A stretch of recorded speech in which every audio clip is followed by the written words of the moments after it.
Length ఎంత ఇచ్చాడు 5, breadth ఎంత ఇచ్చాడు 4, రైట్ హైట్ ఎంత ఇచ్చాడు 3, లాంగెస్ట్ రాడ్ అన్నాడు. లాంగెస్ట్ రాడ్ ఏమవుతుంది route of 5 square plus 4 square plus 3 square.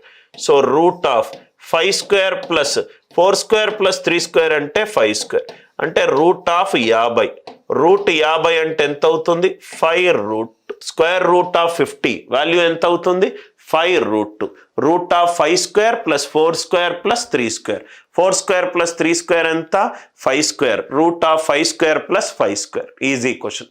Next one, length of longest rod. Longest rod అంటే root of L square plus B square plus H square. 10 square plus 6 square plus 4 square. So 10 square అంటే 100. ఇది 36 plus 16 52. Route of 152.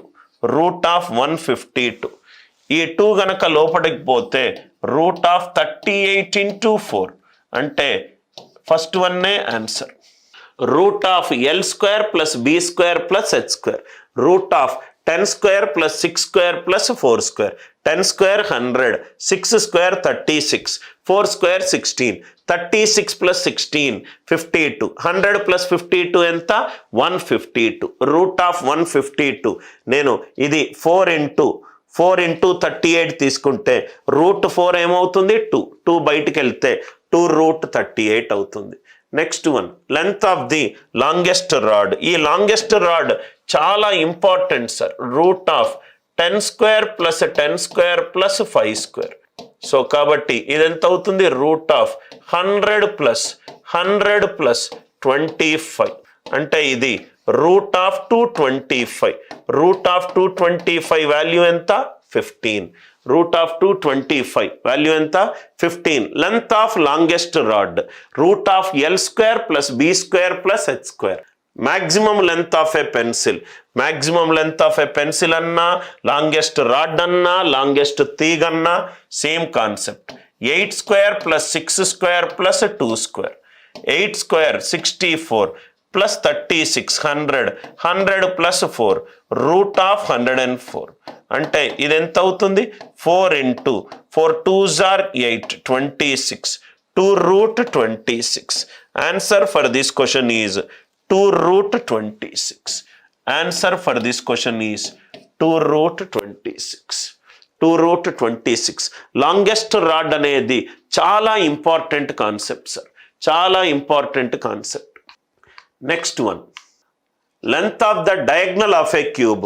Length of the diagonal of A cube ఏంటి sir a root 3. Already మనం discuss చేసాం. L equivalent to be equivalent to H వచ్చింది అనుకోండి a root 3 అవుతుంది. a root 3 దేనికి equal 8 route 3కి ఈక్వల్. అంటే ఏ వాల్యూ ఎంత 8. ఏ వాల్యూ ఎంత 8. ఇదేం అడుగుతున్నాడు సర్ఫేస్ ఏరియా ఆఫ్ క్యూబ్ అడుగుతున్నాడు. సర్ఫేస్ ఏరియా ఆఫ్ క్యూబ్ ఎంత 6a square. Surface area of cube ఎంత 6a స్క్వేర్. 6 ఇంటూ 8 స్క్వేర్ అంటే 6 ఇంటూ 64. 6 ఇంటూ 64 ఎంత 384. 6 ఇంటూ 64 ఎంత 384. a root 3 is equivalent to 8 root 3. Root 3 cancel. a equivalent to 8. 6 into 8 square. 6 into 8 square. 6 into 64. 6 into 64. ఇక్కడ unit digit చూసినా చాలు sir. 6 4s are 24. Answer unit digit 4 ఉండాలి. Answer unit digit 4 ఉండాలి. కాబట్టి answer ఎంత 384. Answer ఎంత 384. Length of the largest rod cubical room. ఒక క్యూబ్లో లాంగెస్ట్ రాడ్ ఏమవుతుంది సార్ a రూట్ 3 అవుతుంది. a root 3 is equivalent to 35 root 3. Root 3 cancel. A value ఎంత 35. ఏ వాల్యూ ఎంత 35. The surface area of the largest sphere that can fit within the cubical room. Right now ఇక్కడ చూడండి sir. ఒక స్క్వయర్లో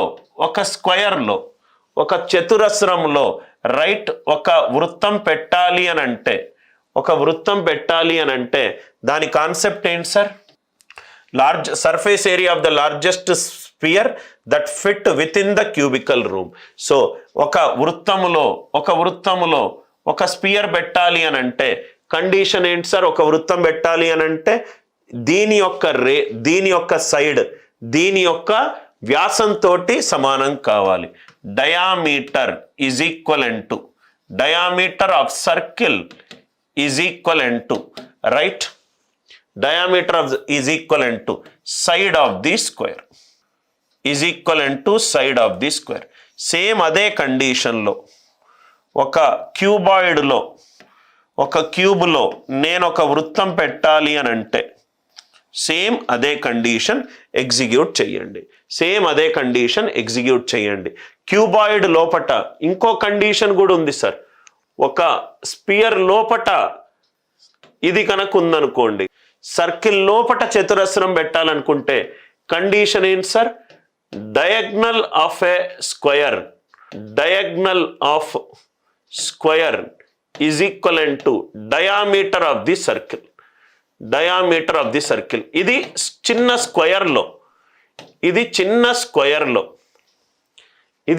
స్క్వేర్లో అదే cube కనుక అయిందనుకోండి, diagonal of the cube is equivalent to diameter of the sphere. చాలా important points sir, చాలా important points ఈ రెండు చాలా ఇంపార్టెంట్ పాయింట్స్. సో ఆ కండిషన్ యూజ్ చేసుకోండి, సాల్వ్ చేసుకోండి. Are you all with me?